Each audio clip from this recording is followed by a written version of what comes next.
أبناء قداسي زلو صلوت برخت ككافلي له قدمهم حسابه بيوتو قرناوين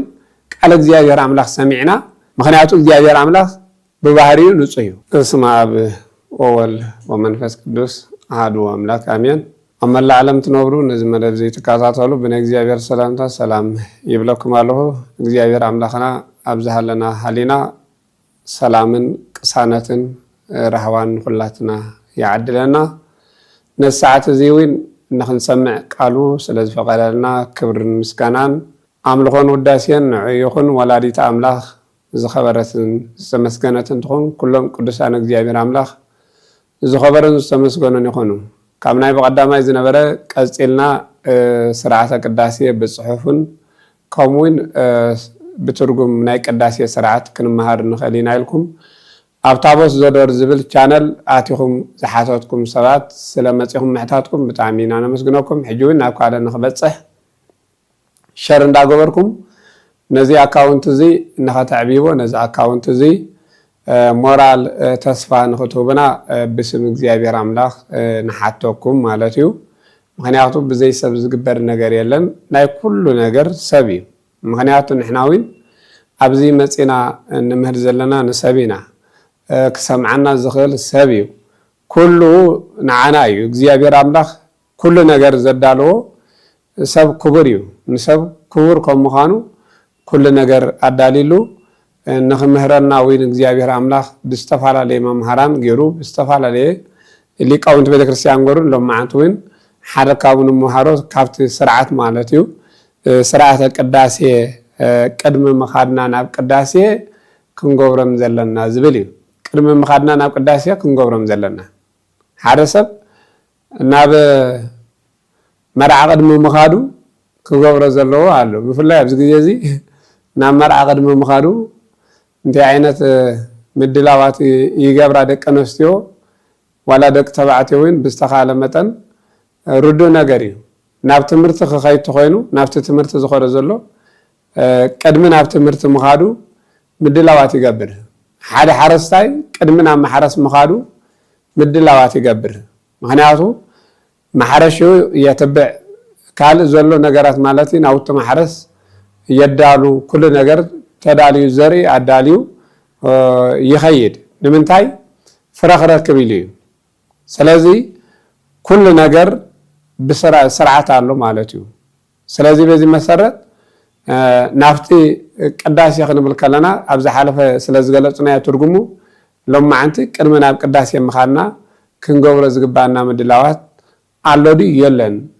እንታይ ዓይነት ምድላዋት ክንገብር ኣለና በኸመይ ዓይነት ተዳሊና ናብ ቅዳሴ ክንከይድ ኣለና ንዝብሉ ነገራት ኢና ክንርኢ ኣቀዲምና ንገብሮም ምድላዋት ብርሃን ዓለም ቅዱስ ጳውሎስ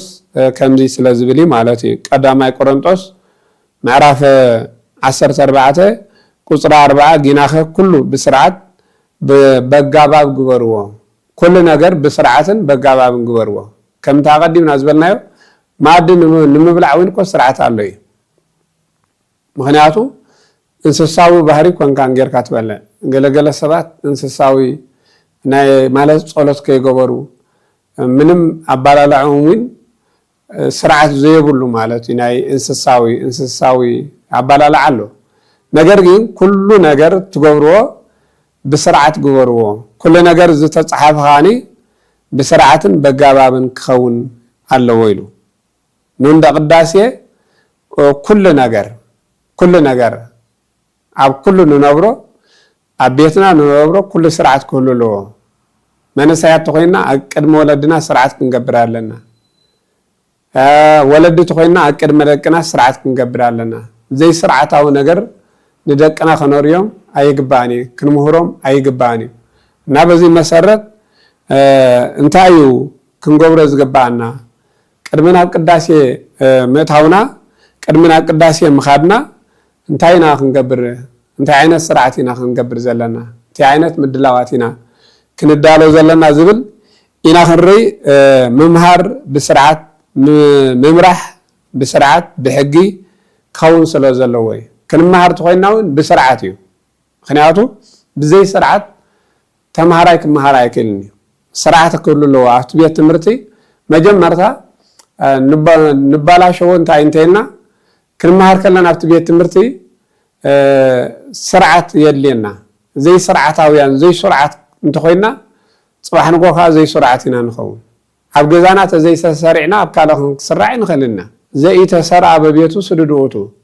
ኣብ ቤቱ ዘይ ተቐጽዐ ሰብ ኣብ ካልእ ክቕጽዕ ኣይክእልን እዩ ምክንያቱ ኩሉ ነገር መሰረት ቤት እዩ ቤተክርስቲያን ከዓ ቤትና እያ ስለዚ ስለዝኾነ ኢሉ ናብ ቅድስት ቤተክርስቲያን ብፍላይ ዕለተ ሰንበትን ዓበይቲ በዓላትን ናይ ቅዱሳን ክብረ በዓላትን ብግዜ ጾምን እንታይ ዓይነት ምድላዋት ክንገብር ይግባና ንቤተክርስቲያን እንታይ ዓይነት ስርዓት ጌርና ኣብዞም ዝበልናዮም እንታይ ዓይነት ምድላዋት ክንገብር ኣለና ኣብዞም ዝገለጽናዮም ናብ ቅዳሴ ንኸደሉ ዕላማ ሰለስተ ነገር እዩ ቅዳሴ ንቐድሰሉ ዕላማ ምእመናን ቅዳሴ ዝቐድስሉ ዕላማ ሰለስተ ነገር እዩ ንቤተ ክርስቲያን ብሰለስተ መንገዲ ዕላማ ክንከይድ ኣለና ካብ ወፃይ ምንም ማለት እዩ ንቤተ ክርስቲያን ዘኸይድ የብልና ካብ ወፃይ ሰብ ክንረክብ ኢልና ንቤተ ክርስቲያን ሰብ ክትረክብ ኢልካ ይክየድን ኣብ ቤተ ክርስቲያን በተቀዳማይ ቅዳሴ ንምቅዳስ ንኸይድ ማለት እዩ ምክንያቱ አርእስተ ትምህርትና እንታይ ዘሎ እንተይልና ናብ ቅዳሴ ቅድሚ ምኻድና ክንገብሮም ዝግባአና ምድላዋት ኣለዉ ድዮም የለውን እንድሕር ደኣ ሃልዮም እንታይን እዮም ቶም ንዳለወሎም ዝብል ስለ ዝኾነ እቲ ቀዳማይ ቅዳሴ ንምቅዳስ ንኸይድ እቲ ካልኣይ ንምቁራብ ንኸይድ እቲ ሳልሳይ ድማ ካብ ጸሎት ቅዳሴ በረኸት ንምርካብ ናብ ቅድስት ቤተክርስቲያን ንመጽእ እዞም ሰለስተ ነገራት ካብዚኦም ሰለስተ ነገራት ቅዳሴ ከቀድስ ኢሉ ሰብ ክሓስብ የብሉን ካብዞም ሰለስተ ወጻኢ ሰለስቲኦም መነመን እዮም ንዝብል ከዓኒ ክንሪኦም ኢና ማለት እዩ እቶም ሰለስተ ኣብ ቅዳሴ ሰለስተ ዕላማ ኣለዉ ኢልናዮም እቲ ቀዳማይ ቅዳሴ ንምቅዳስ ኢልና ኣለና እቲ ካልኣይ ንምቁራብ እቲ ሳልሳይ ከዓኒ ካብ ናይ ቅዳሴ ዘሎ በረኸትን ጸጋን ምክፋል ሰለስተ ዕላማ እዩ ካብኡ ቀፂልና ንሪኦም ካብ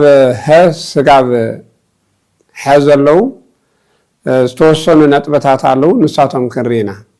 ምክንያቱ ኣርእስተ ትምህርትና ዘሎ እንታይ ቅድሚ ቅዳሴ ምድላዋት ሓደ ምእመን ኩሉ ህዝበ ክርስቲያን ቅድሚ ቅዳሴ እንታይ ክዳሎ ኣለዎ ንዝብል እዩ እቲ ቀዳማይ ዝዳልዎ ናይ ሕሊና ምድላው እዩ ምክንያቱ ሕሊናዊ ምድላው ማለት እንታይ ማለት እዩ ብሕሊናኻ ምድላው እንታይ ማለት እዩ ሎማዓንቲ ቅዳሴ ከቀድስ እየ ቅዳሴ ከቀድስ ተኮይነ ከዓኒ እንታይ ክገብር ኣለኒ ምስ በለ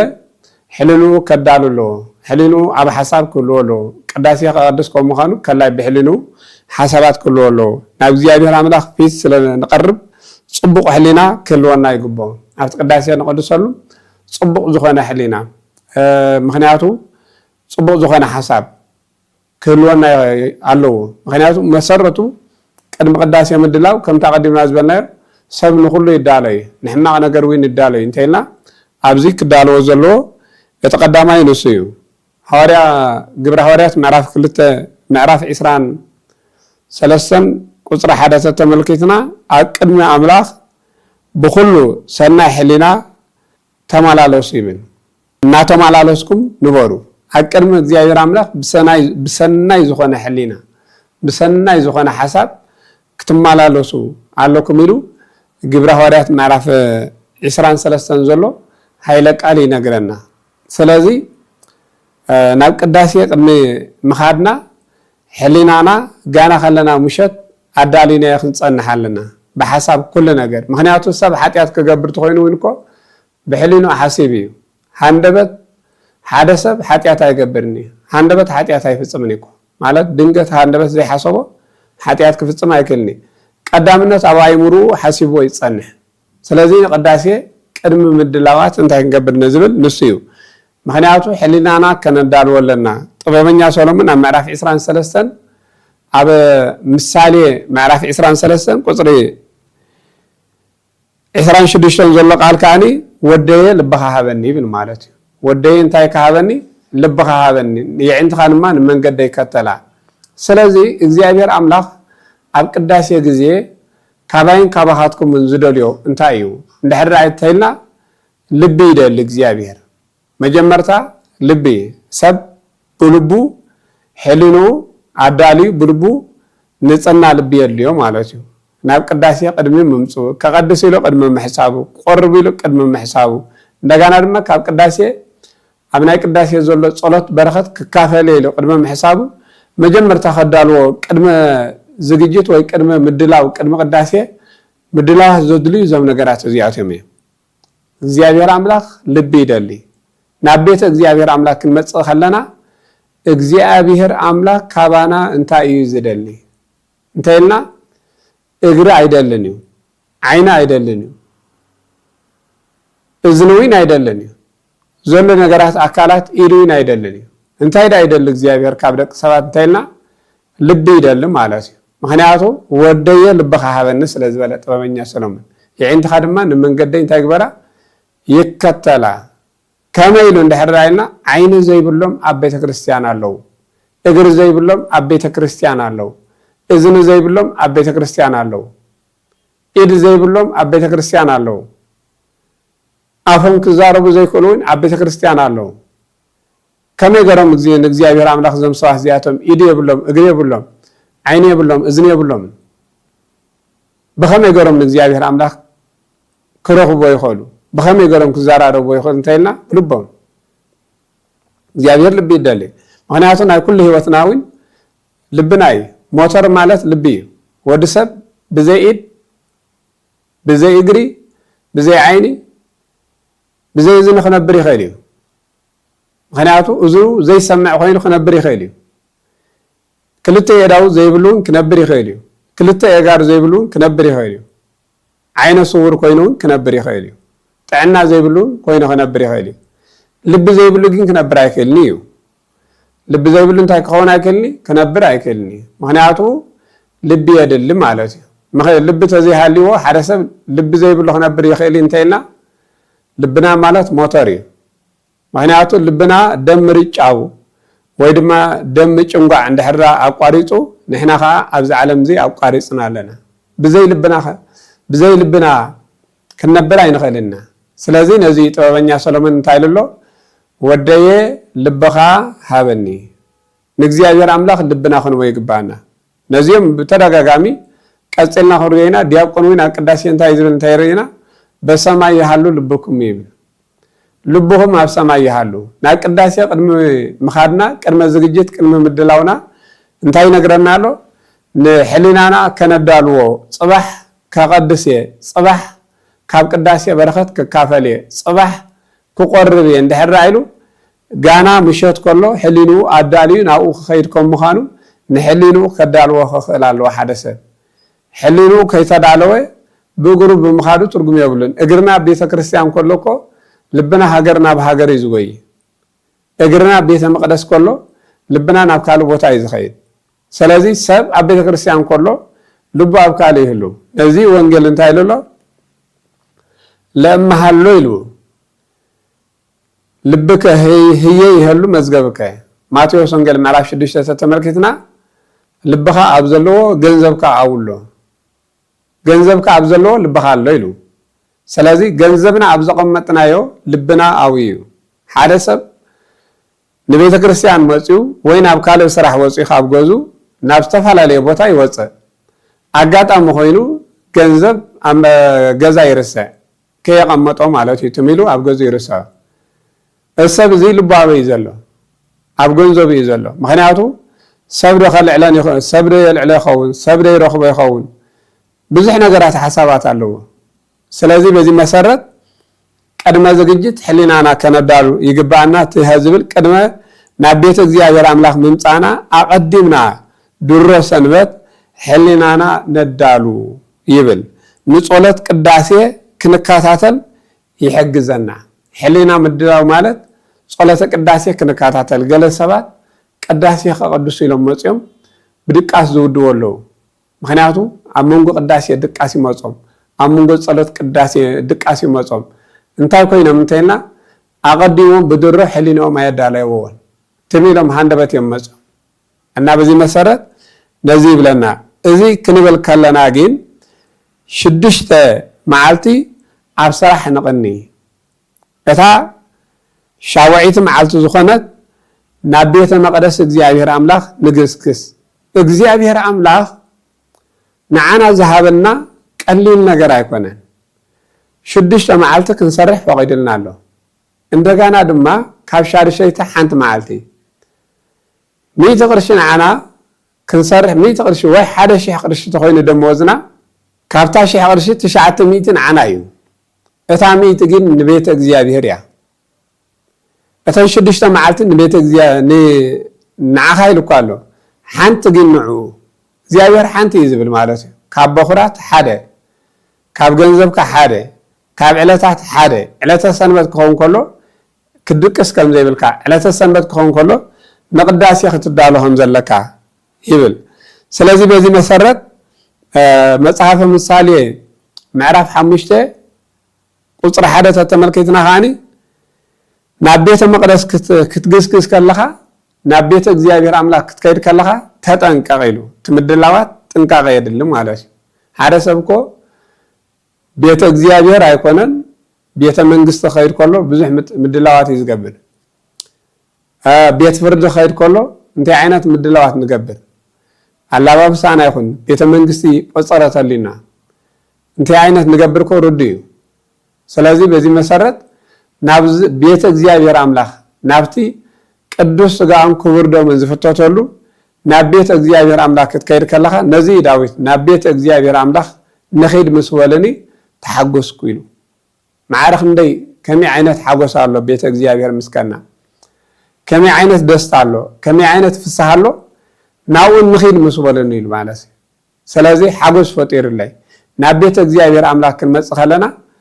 ፍጹም ሓጎስ ክስማዓና ኣለዎ ፍጹም ደስታ ክስማዓና ኣለዎ ናብ ቤተ አምላክ ክትኣቱ ከለኻ ነገርካ አይጋርካ ሓሉ ይብል ማለት እዩ ጥበበኛ ሰሎሞን ናብ ቤተ እግዚአብሔር አምላክ ክትብል ከለኻ አይጋርካ ሓሉ ማለት ረጊጽካ ዘለኻ ቦታ ደዊልካሉ ዘለኻ ቦታ ቆይምካሉ ዘለኻ ቦታ ናይ እግዚአብሔር ቤት ከም ምዃኑ ናይ እግዚአብሔር ቤተ መቅደስ ከም ምዃኑ ኣብ ቅዱስ ቦታ ከም ዘለኻ ኣብቲ ቅዱስ ዝኾነ ቦታ ኢኻ ዘለኻ እሞ እቲ ደዊልካሉ ዘለኻ አይጋርካ መጀመርታ ሓልዎ ኣስተውዕለሉ ማለት እዩ አይጋርካ ሓሉ ኢሉ ስለዚ አይጋርና ናብ ካልእ ነገር ስለዝኸይድ አይጋርካ ሓሉ ይብል ካልኣይ ጢሞቴዎስ ምዕራፍ 3 ቁጽሪ 12 እውን ብፍርሃት እግዚአብሔር ንበሩ ክትነብሩ እየ ዝደሊ ኩልኩም ክትሕጎሱ እየ ዝደሊ ይብል ማለት እዩ ብፍርሃት እግዚአብሔርን ብሓጎስን ክትነብሩ እየ ዝደሊ ሮሜ ምዕራፍ 15 ቁጽሪ 4 እውን እቲ ቀደም ዝተጻሓፈ ዘበለ ንምህሮ ተጻሓፈ ከምታ ቀዲምና ዝበልናዮ ኩሉ ዝተጻሓፈ ንተግሳጽና እዩ ወኩሎ ተጽሕፈ ለተግሳጽ ዚአነ ንኩሉ ነገር ዝተጻሓፈ ንዓይን ንዓኻትኩምን ንተግሳጽና እዩ ንሕና ክንግሰጸሉ ንሕና ክንመሃረሉ መጽሐፍ ቅዱስ ንደቂ ሰባት እዩ ተጻሒፉ ተግሳጽ ናይ ደቂ ሰባት ክግሰጽሉ ደቂ ሰባት ብስርዓት ክነብሩሉ ዝተጻሓፈ መጽሐፍ እዩ ስለዚ ምድላዋት ንገብሮም እንታይና ቀዳማይ ድሮ ቅዳሴ ዕለተ ሰንበት ክኸውን ከሎ ናይ ምሸት እንታይ ዓይነት ምድላዋት ክንገብር ኣለና እንታይና መዝሙር ክንሰማዕ ኣለና ማለት እዩ ምክንያቱ ካልእ ፊልም ክንርኢ ኣምሲና ዘየድሊ ፊልምታት ክትርኢ ምሲኻ ድሓር ምስ ደቀስካ ኻኒ ህልመለሊት ኣጋጢምኒ ቤተክርስትያን ከይመጽእ ከምዚ ኮይነ ዕንቅፋት በፂሕኒ ተጻብኦ በርቲዕኒ ካብ ምባል ቅድመ ምድላዋት ቆራብያን ብፍላይ እንተኮይና ከምኡውን ከነቀድስ ኢና ኢልና ተሓሲብና ሳልሳይ እውን ካብ ቅዳሴ በረኸት ክንካፈል ኢልና ተሓሲብና መዝሙር ክንሰምዕ ኣለና ማለት እዩ ብፍጹም እምነት ንረኽበሉ ትምህርቲ እውን ክንሰምዕ ኣለና እቲ ቀዳማይ መዝሙር ክንሰምዕ ኣለና መዝሙር እንታይ የዳልወና ኣሎ ማለት እዩ ጽባሕ ናበይ ኣንፈትና ከም ምዃንና መዝሙር እንድሕር ንሰምዕ ተህሊና ናብ ቤተ እግዚአብሔር አምላክ ንኽንከይድ መዝሙር የቅስቅሰና ማለት እዩ ሕሊናና የዳልዎ ኣሎ ክፉ ነገር ንኸይሓስብ ጽባሕ ዕለተ ሰንበት ስለ ዝኾነ ተዳልየ ኢሉ እቲ ካልኣይ ስብከት ትምህርቲ ክንሰምዕ ኣለና ምክንያቱ ኣብ ዩቱባት ኣቲና ናይ ብዙሓት ሊቃውንቲ ቤተክርስትያን ስለ ዘሎ ናብ ቤተ እግዚአብሔር አምላኽ ዝሕግዘና ናብ ቤተ እግዚአብሔር አምላኽ ዝወስደና ናይ ብዙሓት መምሃራን ሎሚ ኩሉ ነገር ሞሊእ እግዚአብሔር ይመስገን ብዩቱብ ገርናውን ቃል እግዚአብሔር አምላኽ ሰሚዕና ትምህርቲ ሰሚዕና ናይ ምሸት ማለት እዩ መዝሙር ሰሚዕና ስብከት ሰሚዕና ክንድቅስ ክንክእል ኣለና እዚ ምድላዋት ይበሃል ማለት እዩ ሮሜ ምዕራፍ 10 ቁፅሪ 17 እምበኣርከስ እምነት ካብ ምስማያ ይብል እምነት ካብ ምንታይ ካብ ምስማያ ኢሉ ስለዚ እምነት ኩሉ ግዜ ካብ ምስማያ እሞ ንሱ እቲ ዝስማዓኻ ቃልካ ናይ ክርስቶስ ቃል ኢሉ ኩሉ ግዜ እምነት ካብ ምስማያ ኢሉ ሰብ ከኣምን እንተኮይኑ ክሰምዕ ኣለዎ ሰብ ዝኾነ ነገር ክገብር እንተኮይኑ ክሰምዕ ኣለዎ መጀመርታ ከይሰምዕ ክገብር ኣይክእልኒ ክንስሓ እንተኮይኑ ናይ ንስሓ ክሰምዕ ኣለዎ ክቆርብ እንተኮይኑ ናይ ቁርባን ክሰምዕ ኣለዎ ክምፅእ እንተኮይኑ ናይ ምፅዋት ክሰምዕ ኣለዎ ዕሽር ከውፅእ እንተኮይኑ ስለ ምፅዋት ዝብል ክመሃር ክሰምዕ ክኽእል ኣለዎ እዩ ክፀውም እንተኮይኑ ናይ ፆም ትምህርቲ ክሰምዕ ኣለዎ ክሰግድ እንተኮይኑ ከመይ ጌርካ ምስገድ ናይ ስግደት ትምህርቲ እንታይ ክገብር ኣለዎ ክሰምዕ ክኽእል ኣለዎ እዩ ናይዞም ዝበልናዮም ኩሉ ነገር ኣብ ቤተ እግዚአብሔር አምላኽ ከይና ንገብሮም ወይ ከዓ ምግባረ ሰናይ ንፍፅሞም ከይሰማዕና ክኸውን ኣይክእልኒ መጀመርታ ክሰማዕ ኣለካ ኢሉ ቅዱስ ጳውሎስ እምበኣርከስ እምነት ካብ ምስማያ ሓደ ሰብ ከይተሰበኸ ከይተመሃረ ዝኾነ ነገር ከኣምን ኣይክእልኒ ምክንያቱ ናብ እምነት ዘምፅኦ መኒ ምስማዕ እዩ ናብ ቅዳሴ ዘምፅኦ ምስማዕ እዩ ናብ ቁርባን ዘምፅኦ ምስማዕ እዩ ናብ ኪዳን ምስማዕ እዩ ናብ ተኣምረ ማርያም ምስማዕ እዩ ከይሰምዐት ሚሉ ሃንደበት ክመፅእ ኣይክእልኒ ስለዚ እዞም ነገራት እዚኣቶም መንፈሳዊ ነገራት ክንከታተልን ክንሰምዕን ይግባአና ኢሉ ተቀዳማይ ነዞም ነገራት እዚኣቶም ክንገብሮም ክንክእል ኣለና ኢሉ ካልኣይ ናይ መውዳእታ ንሪኦ ናብ ቤተ እግዚአብሔር አምላኽ ናብ ቅዳሴ ክንከይድ ከለና ክንገብሮም ዝግባአና ቅድመ ምድላዋት ኢና ንመሃር ዘለና እንታይ ክንገብር ኣለና ናብ ቅዳሴ ሓደ ሰብ ክቀድስ ኢሉ ቆርብ ኢሉ ቤተክርስትያን ኣብ ዝሓስበሉ እንታይ ክገብር ኣለዎ ንዝብል ኢና ንመሃር ዘለና ካልኣይ እንታይ ዝብል መፅሓፍ ኣዕይንቲከ ሩታ ይርአያ ኢሉ መፅሓፈ ምሳሌ እዩ ምዕራፍ 4 ቁፅሪ 25 የዒንትኻ ሓቂ ዝኾነ ቅኑዕ ዝኾነ ክሪኣ ክኽእል ኣለዋ ንምሸት ምክንያቱ ከምቲ ኣቐዲምና ዝበልና ናይ ዘየድሊ ነገር ኣፀያፊ ነገር ናብ ቅዳሴ እንዳሓሰብና ከለና ናብ ቁርባን እንዳሓሰብና ከለና ምሸት ሞባይልና ንርኢ እንተሊና ለይትኻ ንሱ እዩ ማለት እዩ ምክንያቱ ህልመ ሌሊት ዝመፅእ ለይ ቀትሪ ዝረኣናየ ቀትሪ ዝሓሰብናየ ኣይሙሮና ኣዳሊናየ ስለንሓድር እዩ ኣይሙሮና ንኸምኡ ኣዳሊናየ ስለንሓስብ ንሓድር በዚ ኢኻኒ ማለት እዩ ምክንያቱ ሓደ መምህር እንታይ ኢሉ ሓደ ሰብ ምሸት ፊልሚ ናይ ዝሙት ነገር ክርኢ ዘምስተ ኮይኑ ምሸት ከዓኒ ለይቲ ምስ ኮነ ከዓኒ ብሕልሚ ለይቲ ምስ ጓል ክቃለስ ይሓድር ኢሉ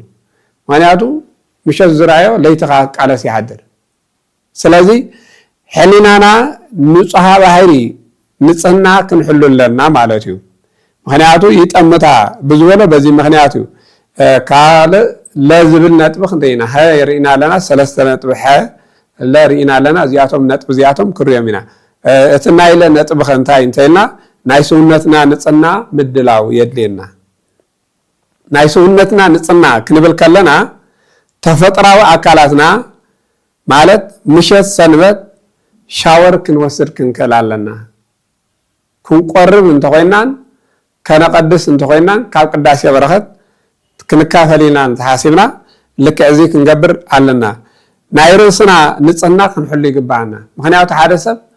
ናብ እኩብ ህዝቢ ዝኸይ ዘሎ ምእመናን ዘለዎ ህዝበ ክርስቲያን ዘለዎ ቤተ እግዚአብሔር እዩ ናብዚ እንዳኸደ ከሎ ናይ ገዛ ርእሱ ንፅህና ምሕላው የድልዮ ሰብዚ ናይ ገዛ ርእሱ ንፅህና የድልዮ እኹሉ ዝኾነ ድቃስ እውን ክድቅስ ኣለዎ እኹሉ ዝኾነ ድቃስ ዘይደቂስና ኣብዚ ግዜ እዚ ቀንዲ ከፊኡ ዘሎ ሰብ ሙሉእ ለይቲ ሞባይል ክጉርጉር ይሓድር ቅዳሴ ምስ ኮነ ከዓኒ ድቃስ ይጅምር ብፍላይ መንእሰያት ኣብዚ ዓዲ ዘለና መንእሰያት ስራሕ ስለዘየለ እንታይ ኢና ንገብር ሙሉእ ለይቲ ሞባይል ንርኢ ቀትሪ ከዓኒ ንድቅስ ቀይርናዮ ማለት እዩ ምክንያቱ እቲ እግዚኣብሔር ኣምላኽ ደቅሱሉ ዝበለና ንሕና እንታይ ገርናዮ ሙሉእ ለይቲ ዘየድለ ክንሪአሉ ንሓድር እተሰርሕሉ ዝበለና መዓልቲ ኻኒ ክንድቅሰሉ ንውዕል ስለዚህ እቲ ቅዳሴ ዝሓልፈና ኪዳን ዝሓልፈና ተኣምረ ማርያም ዝሓልፈና እኮ እኹል ድቃስ ዘይምድቃስ እዩ ስለዚህ ሓደ ሰብ ቅድመ ምድላዋት እኹል ዝኾነ ድቃስ ክድቅስ ክኸል ኣለዎ እኹል ዝኾነ ድቃስ ዘይደቂሱ ኻኒ ለይቲ ክትስእ ኣይክእልኒ ናብ ቅዳሴ ከረክብ ኣይክእልኒ ቅዳሴ ከኣቱ ከለዉ ኣየርክቦምን እዩ ኩሉ ግዜ ከየቀደስና ኢና ንመፅእ ኩሉ ግዜ ምስ ረፈደይና ቤተክርስትያን ገለ ካብ ቀፅሪ ቤተክርስትያን ገለ ትዝገርም ነገር ማለት እዩ ትሚሉ ከምዚ ወግ ክገብር ዝመስለኒ ቤተክርስትያን ዝመፅእ ኣብቲ ኣፍ ደገ ቤተክርስትያን በፅሑ ኣብኡ ከሎ ይምለስ ጸሎት ከይገበረ ምንም ማለት ከየቀደሰ ኪዳን ከይሰምዐ ተኣምረ ማርያም ከይሰምዐ ስለዚ እኹል ዝኾነ ድቃስ ክንድቅስ ኣለና እግዚአብሔር በዚ ምክንያት ማለት እዩ ንጹህ ባህሪ ስለ ዝኾነ ኻኒ ንጽህና የድልየና ምክንያቱ እግዚአብሔር አምላክ በባህሪው ንጹህ እዩ ንጹህ ባህሪ እግዚአብሔር ብንጽህናው ንዓና የንጻህና እሱ ንጹህ ባህሪ ዘሌዋውያን ምዕራፍ 19 ቁጥር 15 ኣብታ ሳልሰይቲ መዓልቲ ተዳሊኹም ናብ ዕለተ ሰንበት ናብ ቤተ እግዚአብሔር አምላክ ክትመጹ ከለኹም ምስ ኣንስትኹም ካብ ምድቃስ እንታይ ግበሩ ይብል ማለት እዩ ተዓቆቡ ይብል ማለት እዩ ብፍላይ ከዓ መንእሰያት ሰውነትና ንጽህና ክንሕሉ ግዴታ ይኾነና ማለት እዩ ኣብዚ ምክንያቱ ብፍላይ ከዓ መንእሰያት ቀንዲ መንእሰያት ኣብ ማቴዎስ ወንጌል ምዕራፍ 18 መዓንቀፍ ሰብ ኣይትኾኑ ይብል ማለት እዩ ምክንያቱ ናብ ቤተ እግዚአብሔር አምላክ ክንመጽእ ከለና ንጽህና ናይ ርእስና የድልየና ምክንያቱ ሽታ ሕማቅ ዝኾነ ሽታ ምስራሕና እዚ ነገራት እዚ ንጽህና የድሊ ሰባት ባና ክዕንቆፍ የብሎም ምሳና ሰባት ኣብ ጎንና ተልዮም ኣብ ቅዳሴ ግዜ እንደገና ንሕና ድማ ንጽህና ዘይብልና እንተኮይኑ ሰባት ከንዕንቅፎም ኢና ኣብቲ ቅዳሴ ግዜ ካልእ ሓሳብ ክመጽእ እዩ ስለዚ እቲ ሕዝብል ናይ መወዳእታ ትምህርትና እንታይ ዝሓዘ እንተይልና መንፈሳዊ ኣላባብሳ ዝበሃል እዩ ስኻኒ ስርዓት ምድላው ማለት እዩ ንስኻን ካብ ሰውነትና ንጽህና ጀሚሩ ከምንም በላይ ልብስና ንጹህ ክኸውን ኣለዎ ያዕቆብ ኣብ ቤትኤል ማለት እዩ ኣቦና ያዕቆብ ንእስራኤል ዘፈረየ ጽሩዩ ክዳውንትኹም ለውጥ ይብል ማለት እዩ ኣብ ዘፍጥረት ምዕራፍ 35 ቁጽሪ 2 ዘሎ ስለዚ በዚ መሰረት ጽሩዩ ክዳውንትኹም ከዓ ሕጸቡ ዝተሓጽበ ንቤተ እግዚአብሔር አምላክ ክንመጽእ ከለና ልብስና ልብስ ለምን እግዚአብሔር አምላክ መስገን ሞልዩ ልብስ ሳነ ሰብ የለን ልብስ ዕራቁ ዝኸይ ሰብ የለን ማለት ብዙሕ ልብስ እዩ ዘለዎ ስለዚ ናብ ቤተ እግዚአብሔር አምላክ ነምጾ ልብሲ ንጹህ ክኸውን ኣለዎ ዝተሓጽበ ክኸውን ኣለዎ ልብሲ ዘይብልና ተኮይና እውን ዘለና ሓጺብና ማለት እዩ እቲ ልብስና ሓጺብና ንጹህኑ ዝሓለወ ልብሲ ክህልወና ኣለዎ ናይ ኣቦታትና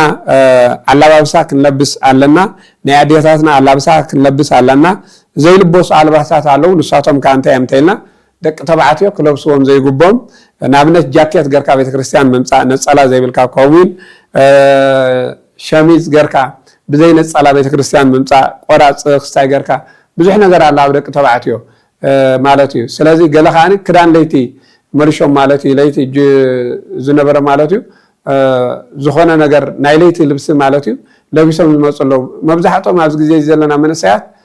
ዕጥቂ ዘይብልና ኢና ማለት እዩ ንቤተክርስትያን ክንመፅእ ከለና ልክዕ ማለት እዩ ትልብስ ንለብሶ ቁልፊ የብሉ ገለ የብሉ ካብኡ ክንሰግድ ከለና እንታይ ዝኸውን መቐመጫና ይረአ ማለት እዩ መብዛሕቱ ናይ ደቂ ተባዕትዮ እዚ ማለት ስለዚ ናይ ለይቲ ልብሲ ለቢስካ ንቤተክርስትያን ኣይምፃእን ናይ ለይቲ ልብሲ ለይቲ ምሳኻ ዝሓደረ ልብሲ ኣይምፃእን እሺ ካላይ ካኒ ናይ ደቂ ኣንስትዮ እንታይ ዓይነት ልብሲ ናብ ቅዳሴ ክመፃ ከለዋ እንደገና ድማ ቁርባን ክንቆርብ ተኮይና ናይ ቅዳሴ በረኸት ክንካፈል ተኮይና ብሓፈሻ ንቤተክርስትያን ክንመፅእ ከለና ናብ ቅዳሴ ግዜ ናይ ደቂ ተባዕትዮ ገሊፅና ኢና ናይ ደቂ ኣንስትዮ ካኒ ቅርፀን ዘርኢ ልብሲ ክገብራ ከም ዘይብለን ማለት መብዛሕትኡ ኣብዚ ግዜ እዚ ደቂ ኣንስትዮ ዝገብሮ ኣለባብሳ እንታይ እንተይልና ቅርፀን ዘርኢ ልብሲ ንቤተክርስትያን ክንመፅእ ከለና ግን እዚ ዓይነት እዚ ኣይፍቀድኒ ካልኣይ ቢጃማ ልክዕ ንሱ ማለት እዩ ምክንያቱ